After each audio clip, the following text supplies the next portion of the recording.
지난주 말씀은 믿음의 사람 한 명 더 추가요 라는 말씀이었습니다. 지난주의 말씀을 통해 우리에게 예수님께서 구원을 주실 만큼 영원한 하나님의 나라인 천국에 단번에 들어갈 수 있을 만큼의 믿음이 있는지, 십자가 위에서의 그 죄수처럼 그의 온전한 믿음으로 말미암아 오직 하나님의 은혜로 예수 그리스도를 통해 구원받을 수 있는지 우리 자신을 점검해 보았습니다. 예수님의 십자가의 구원의 사랑을 조롱하거나 혹은 온전한 믿음으로 반응하지 못해 멸망에 이르는 자 한 명도 없도록 하자고 했습니다. 또한 믿음의 사람을 천국에 추가시키는 복음의 통로 역할을 감당하는 교회 공동체가 되자고 했습니다. 누가복음 23장 42절 함께 암송하시겠습니다. 살아계신 하나님의 말씀 이르되 예수여 당신의 나라에 임하실 때에 나를 가져서 하니. 누가복음 23장 42절 말씀. 아멘. 낮 12시쯤에 온 땅에 흑암이 내려졌습니다. 우리 예수님은 그때에 당신이 가야 할 길의 가장 어두운 부분 안에 계셨습니다. 예수님은 고통의 절정에 도달하셨습니다. 이것은 비참함의 가장 깊은 음경에서 터져나온 예수님의 가장 슬픔에 찬 비탄의 소리였습니다. 나의 하나님 어찌하여 나를 버리셨나이까. 여기에서 예수님의 고통은 쓰라림, 비참함, 그리고 다른 모든 아픔을 능가합니다. 우리를 위한 구원자이신 예수님의 그 고통은 그것을 요구하는 죄값만큼이나 혹은 그 고통을 감당하는 사랑만큼이나 측량할 수도 없고 무게를 잴 수도 없었습니다. 예수님께서 율법의 저주, 즉 심판과 영원 형벌로부터 우리를 속량하기 위해서 어떤 대가를 치르셨는지 우리는 오늘 본문을 통해 알 수 있을 것입니다. 우리는 그것을 보며 예수님에 대해 나는 과연 어떠한 자세를 가진 사람이 되어야 하겠는지, 또 다가오는 진노로부터 구원을 받을 수 있도록 극도의 처벌을 감당하신 예수님께 우리가 돌려야 할 사랑의 분량은 과연 어느 정도가 되어야 할지를 깨달아 알아야 할 것입니다. 먼저 우리 주님이 어떤 고난을 받으셨는가를 곰곰이 생각해 봅시다. 하나님께서는 예수님을 버리셨습니다. 마음의 고통은 육체의 고통보다 견디기 더 어렵습니다. 정신이 건강하다면 용기를 내서 분발할 수 있고 질병의 통증과 고통을 견딜 수 있습니다. 그러나 영혼 자체가 실성했고 마음이 고통으로 병들었다면 모든 고통은 정말 심각하게 증대될 것이고 마음을 지탱시킬 아무것도 남지 않게 됩니다. 영적인 슬픔은 정신적 비참함보다 최악입니다. 사람은 자신이 믿음직하게 기댈 수 있는 하나님을 모시고 있다고 생각한다면 세상적인 것들에 대해 영혼의 큰 낙담을 견딜 수 있습니다. 다윗처럼 그는 스스로와 대화하며 시편 43편 5절 내 영혼아 네가 어찌하여 낙심하며 어찌하여 내 속에서 불안해하는가. 너는 하나님께 소망을 두라. 그가 나타나 도우심으로 말미암아 내 하나님을 여전히 찬송하리로다 라고 믿음의 선포를 할 수 있습니다. 그러나 주님이 잠시라도 물러나신다면 그분의 존재가 가지는 위로의 빛이 1시간 동안만이라도 그림자가 드리워진다면 가슴에 더 큰 고통이 있게 될 것입니다. 이것이 마음을 짓누릴 수 있는 모든 무게 중에서 가장 클 것입니다. 시편 27편 9절 주의 얼굴을 내게서 숨기지 마시고 주의 종을 놓아여 버리지 마소서. 우리는 피가 흐르는 육체를 견딜 수 있습니다. 그리고 심지어 상처받은 정신도 견딜 수 있습니다. 그러나 하나님께 버림받았다는 의식을 가진 영혼은 견딜 수 있다는 개념을 초월한 것입니다. 그분이 자신의 보좌에서 얼굴을 거두시고 얼굴 위에 그분의 구름을 펼쳐버리신다면 누가 그 흑암을 견딜 수 있겠습니까?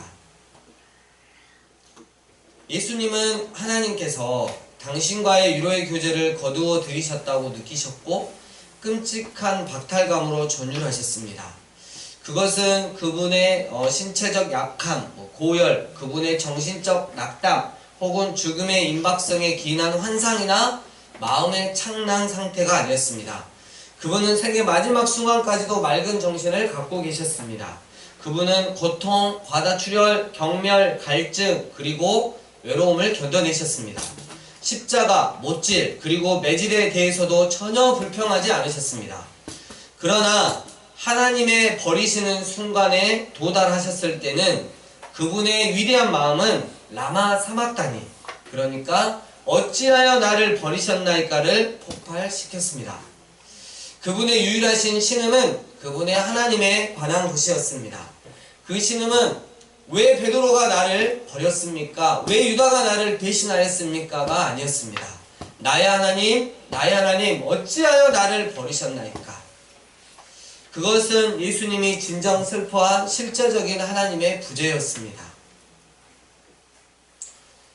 원래 하나님이 당신의 자녀들을 떠나시는 것은 그분의 방식이 아님을 우리는 잘 알 수 있습니다. 하나님의 자녀들은 그들의 심각한 약함이나 고통 속에 죽게 될 때 하나님이 가까이 계심을 알게 됩니다. 그리고 그들은 하나님의 존재로 인해 찬송할 수밖에 없습니다. 시편 23편 4절, 내가 사망의 음침한 골짜기로 다닐지라도 해를 두려워하지 않을 것은 주께서 나와 함께 하심이라. 3명의 거룩한 청년들, 주님께서 그들이 바벨론의 왕 느부갓네살이 만든 구덩이의 불길 속으로 걸어 들어가기 전까지는 그들과 눈에 보일 수 있도록 함께 계셨다고는 성경에 기록되어 있지는 않았습니다. 그러나 불구덩이 속에서 곧장 주님은 그들을 만나 주셨습니다. 그렇습니다. 하나님의 자녀들의 환난의 때에 그들과 동행하는 것이 하나님의 방식이고 습관인 것입니다. 하지만 하나님은 그분의 아들의 고난의 시간에 그분을 버리셨습니다. 예수님은 말씀하셨습니다. 요한복음 11장 42절, 항상 내 말을 들으시는 줄을 내가 알았나이다. 예수님은 하나님과 끊임없는 교제 속에서 사셨습니다. 아버지와의 그분의 교제는 너무나 가까웠고 항상 가까웠고 사랑으로 가득 찼으며 선명했습니다. 그러나 지금은 처음으로 그분은 외치십니다. 어찌하여 나를 버리셨나이까? 이제 예수님의 마음은 하나의 주제, 즉 그분이 이 땅에 오신 이유에 대해서 생각하도록 남겨졌습니다. 그 순간은 예수님이 구약의 예언을 따라 하나님 앞에서 죄를 감당한 이로써 서 있어야 할 시간이었습니다. 이사야 53장 11절, 그가 그들의 죄악을 친히 담당하리로다. 그리고 그것은 사실이었습니다. 고린도후서 5장 21절, 하나님이 죄를 알지도 못하신 이를 우리를 대신하여 죄로 삼으셨습니다. 베드로전서 2장 24절은 이렇게 기록하고 있습니다. 친히 나무에 달려 그 몸으로 우리 죄를 담당하셨으니. 죄는 예수님 주위 모든 곳에 있었습니다. 그러나 그분에게는 자신이 범하신 죄는 전혀 없었습니다. 그러나 하나님께서 이사야 53장 6절, 우리의 모든 죄악을 그에게 담당시키셨습니다. 예수님은 세상 죄를 지고 갈 하나님의 어린 양이라는 외로운 신분으로 등장해야 했습니다. 그러므로 그분은 죄의 무게를 느껴야 했고 그 죄를 바라볼 수 없는 하나님 아버지의 거룩한 얼굴로부터 외면을 당했던 것입니다. 예수님은 십자가 위에서 저주받은 자로서 매달렸습니다. 왜냐하면 그분은 갈라디아서 3장 13절, 우리를 위하여 저주를 받은 바 되사 율법의 저주에서 우리를 속량하셨으니 기록된 바 나무에 달린 자마다 저주 아래에 있는 자라고 하였기 때문입니다. 하나님 아버지께서 원하신다면 예수님께 12군단도 더 되는 천사들을 보내실 수 있으셨음에도 예수님께서 겟세마네 동산을 떠날 때에도 단 한 명의 천사도 오지 않았습니다. 그분을 멸시하는 자들이 그분의 얼굴에 침을 뱉었을 때에도 그 어떤 신속한 스랍도 그 신성모독을 응징하기 위해서 오지 않았습니다. 그들은 그분을 묶고 매질하였지만 천군 천사들 중 어느 누구도 채찍질로부터 그분의 어깨를 감싸기 위해 끼어들지 않았습니다. 그들은 예수님을 나무에 못을 박아 단단히 고정하고 들어 올린 다음 그분을 조롱했습니다. 그러나 구원하는 영들의 어떤 군대도 그 무질서한 무리를 물러나게 하여 생명의 주님을 놓아주려고 하지 않았습니다. 그분은 하나님께 버림을 받았고 이사야 53장 4절 하나님께 맞으며 고난을 당하고 잔인한 자들의 손에 넘겨진 것처럼 보였습니다. 그 잔인한 자들의 사악한 손은 그분을 무제한적인 비참함 속으로 몰아갔습니다. 그러므로 예수님이 나의 하나님 어찌하여 나를 버리셨나이까? 라고 묻는 것은 너무나도 당연했습니다. 그러나 이것이 전부가 아니라는 것. 요한복음 16장 32절 보라 너희가 다 각각 제 곳으로 흩어지고 나를 혼자 둘 때가 오나니 벌써 왔도다. 그러나 내가 혼자 있는 것이 아니라 아버지께서 나와 함께 계시느니라. 우리 예수님의 믿음은 자신을 넘어지게 하지 않았습니다. 예수님이 나의 하나님이라고 말씀하셨기 때문입니다. 십자가 위에서 버려진 것 같지만 결코 혼자 있는 것이 아니라 아버지와 함께 있음을 확신하셨기 때문입니다. 그러니까 나의 하나님 어찌하여 나를 버리셨나이까는 죄인들을 대속하는 자리로 말미암아 놀라신 예수님의 마음이 표출된 것입니다. 다음으로 예수님은 왜 그렇게까지 십자가 위에서 외면당하시고 버림받으셨는지 살펴봅시다. 예수님의 외침, 나의 하나님 어찌하여 나를 버리셨나이까? 예수님은 당신의 감정을 쏟아내신 것이 아니라 가장 고통스러운 영적 상황 가운데서도 자신의 고뇌와 어울리는 표현을 살아계신 하나님의 말씀, 즉 성경에서 찾으셨습니다. 시편 22편 1절 내 하나님이여 어찌하여 나를 버리셨나이까? 또 나의 하나님이라는 예수님의 외침은 하나님께 대항하는 것이 아니라 하나님의 손, 즉 하나님께로 향한 것이었습니다. 예수님은 하나님께 가까이 가기 위해 그러니까 말씀과 기도를 붙들었던 것입니다. 당신은 계속해서 내게 하나님이십니다. 저는 당신과 다투지 않습니다.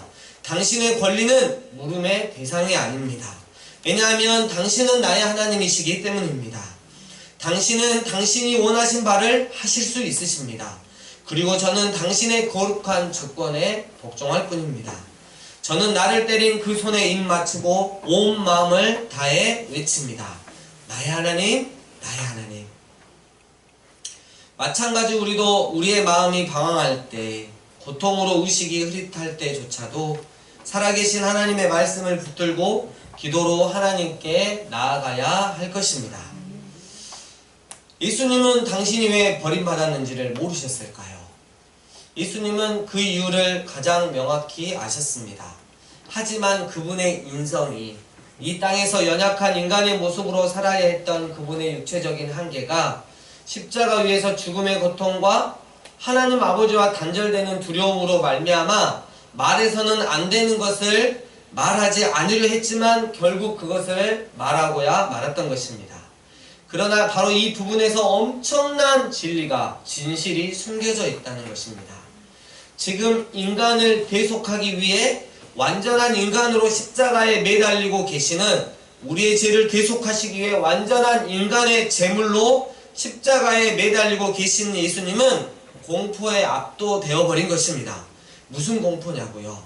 죄덩어리가 되어 십자가에 매달리신 예수님의 영혼은 바로 그 순간 죄를 너무나도 끔찍히 싫어하셔서 그 어떠한 죄도 결코 좌시하지 않으시고 진노하여 심판하시는 하나님의 거룩, 즉 하나님의 무한하신 공의와 두려운 접촉을 하게 되었기 때문입니다. 하나님과 인간 사이에 계신 예수님은, 중보자로 계신 예수님은 바로 인간의 죄를 정죄하시는 하나님의 거룩함을 보셨던 것입니다. 예수님은 인간의 죄를 감당하셨고 사실 자신이 결코 죄인이 되실 수 없었지만 죄인처럼 대우받으셨습니다.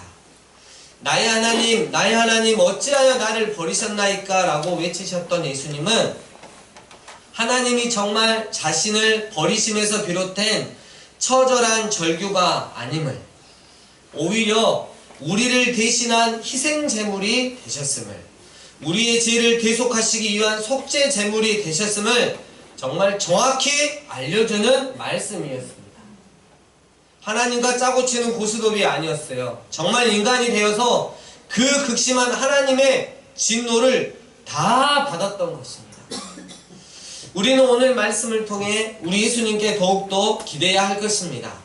우리의 모든 짐을 우리 예수님께 부담시켜도 될 것입니다.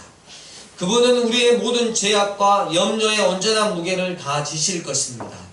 저는 하나님의 진노의 손에서 가장 깊은 지옥의 형벌을 받아야 마땅함을 압니다. 그러나 저는 두려워하지 않습니다. 그분은 결코 저를 버리지 않으실 터인데, 왜냐하면 그분이 저 대신 그분의 아들을 버리셨기 때문입니다.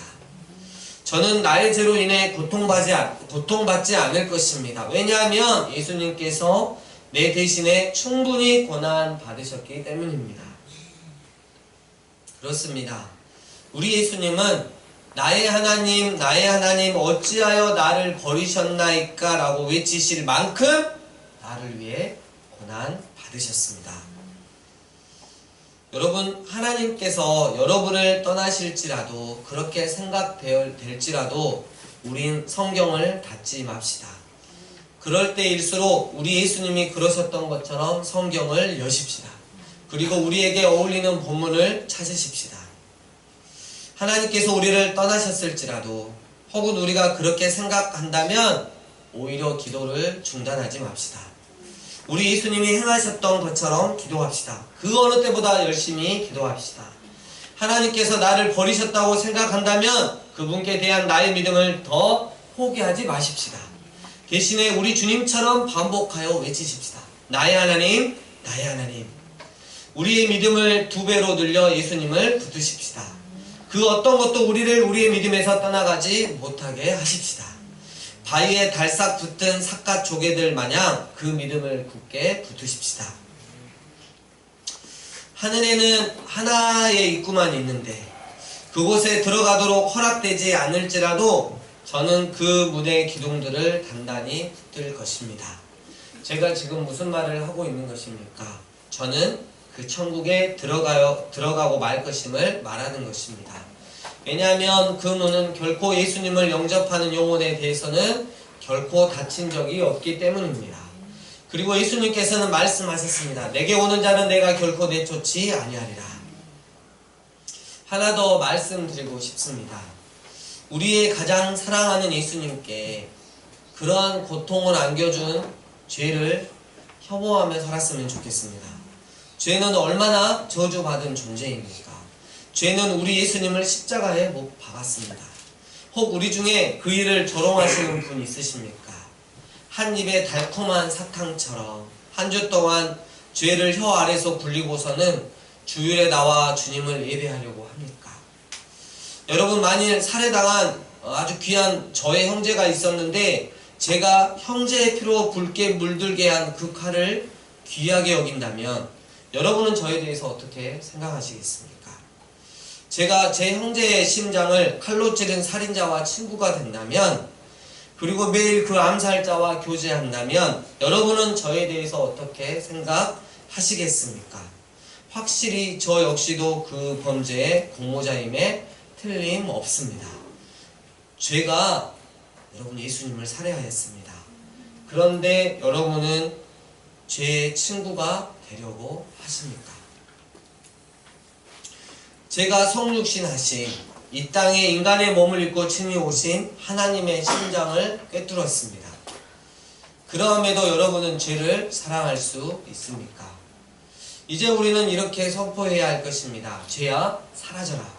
너는 예수님께서 다스리시는 나의 마음에서 추방되었다. 꺼져라.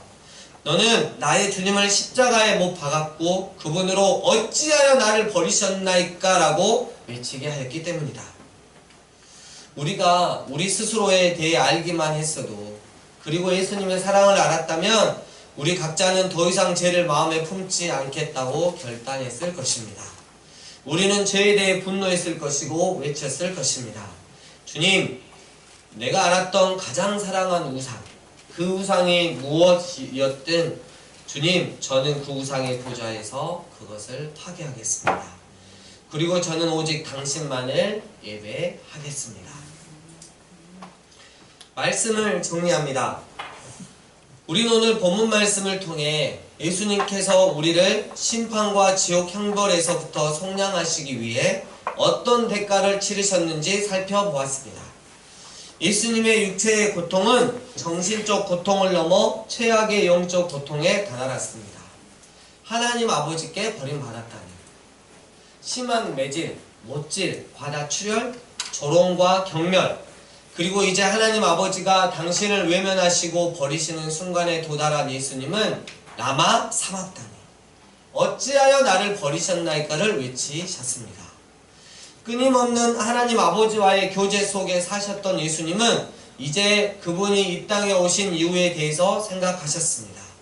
그가 그들의 죄악을 친히 담당하리라. 하나님이 죄를 알지 못하는 이를 우리를 대신하여 죄로 삼으셨다. 우리의 모든 죄악을 그에게 담당시키셨도다. 이제 예수님은 인간이 짓고 있고 또 앞으로 지을 죄의 무게를 느끼셔야 했고, 그 죄를 바라볼 수 없는 하나님 아버지의 거룩한 얼굴로부터 외면받고 버림받아야 했습니다. 하나님께 버림당하고 맞으며 고난을 당하신 예수님, 가장 고통스러운 영적 상황에서 우리 예수님은 어떻게 하셨을까요? 그 말도 안 되는 상황 가운데서도 예수님은 하나님 아버지의 뜻에 순종하기 위해 말씀과 기도를 붙드셨습니다. 저를 통해 하나님 아버지의 뜻이 이루어지게 하옵소서. 나의 하나님, 나의 하나님. 하지만 저주받아 쇳덩어리가 되어 십자가에 매달리신 예수님은 죄에 대한 하나님의 거룩한 공의와 접촉하니, 하나님의 거룩한 진노와 접촉하니 너무나도 두려웠습니다. 그래서 나의 하나님, 나의 하나님, 어찌하여 나를 버리셨나이까 라고 외치시고야 말았습니다. 하지만 이것은 정말 하나님께 버림당해서 외치는 처절한 절규가 아니었습니다. 오히려 우리를 대신한 희생 제물이 되셨음을, 우리의 죄를 대속하시기 위한 속죄 제물이 정말 되셨음을 정확히 알려주는 외침이었던 것입니다. 하나님 아버지께 라마 사막다니, 어찌하여 나를 버리셨나이까 라고 외치실 만큼 우리가 지은 죄의 값을 철저하게 십자가 위에서 치르고 계셨던 예수님. 그렇습니다. 우리가 오직 은혜로 받은 구원은, 오직 믿음으로 받은 구원은 이렇게 죽기까지 하나님 아버지께 순종하시는 예수님으로 인한 것이었습니다. 이 구원자를 누가 감히 대신하겠습니까? 얼마 전 기사를 보았어요. 신천지에서 20년 동안 몸 잠고 있다가 나온 집화장이에요. 여러분, 전국에 12집화장이 있죠. 근데 처음에 그 집화장에 대해서 이제 교육받고 할 때 그 교주인 이만희한테 그런 교육을 받았죠. 우리가 영생불사한 존재인데 보험을 들 필요가 뭐 있냐? 우리가 암에 걸리겠느냐? 그렇게 강의를 했대요. 그 말씀 그대로 믿고 모든 그 보험을 다 해야 그랬대요. 20년 동안 충성 맹세를 해서 신천지에 살았는데 암이 걸리고 만 거예요. 그래서 가족과 함께 누구를 찾아갔겠어요? 교주 이만희를 찾아갔죠. 내가 이렇게 했는데 영생불사해야 되는 거 아닙니까? 근데 암이 걸렸어요. 어떻게 해야 됩니까? 그랬을 때 이만희 교주가 이런 말을 했대요. 보험은 늘어났나? 여러분, 이 사람을 세상 사람들은 믿고 있어요. 여러분, 우리 예수님은 이런 교주와는 비교도 되지 않습니다. 사랑하는 강주 산예배교회 예배자 여러분, 우리 예수님은 나의 하나님, 나의 하나님, 어찌하여 나를 버리셨나이까 라고 외치실 만큼 나를 위해 고난받으셨습니다. 그러니 우리가 누구를 의지하여야 하겠습니까? 그러니 우리가 누구를 믿어야 하겠습니까? 죄 문제 정말 해결하지 않으시겠습니까? 죄를 절대 가만두지 않으시고 반드시 심판하시는, 그래서 지옥 형벌을 내리시는 하나님의 진노를 결국 당하시겠습니까? 아니면 아들을 죽여 가시면서까지 내 죄값을 다 치르시는 하나님의 사랑에 나의 생명을 의탁하시겠습니까? 내가 진정 예수님을 믿고 또 사랑한다면 예수님께 그러하고 심한 고통을 남겨준 죄를 혐오해야 하는 것은 마땅할 것입니다. 죄가 예수님을 살해했다는 사실. 그런데 예수님을 믿는 내가 죄와 절친이면 되겠습니까? 우리는 죄를 혐오해야 할 것입니다. 아울러 내 상황이 더 힘들어지고 신실하신 하나님에 대한 신뢰가 사라질 때, 하나님 없으신 것 같이 느껴질 때, 그럴 때일수록 더 우린 살아계신 하나님의 말씀인 성경을 봅시다. 그리고 그 말씀 붙잡고 기도합시다. 나의 하나님, 나의 하나님. 우리의 믿음의 끝자락에서 일하시는 하나님을 결국은 보고야만은 복된 한 주 되시길 주의 이름으로 축복합니다. 주신 말씀 가지고 하나님 앞에 기도하며 나가겠습니다. 기도하시겠습니다.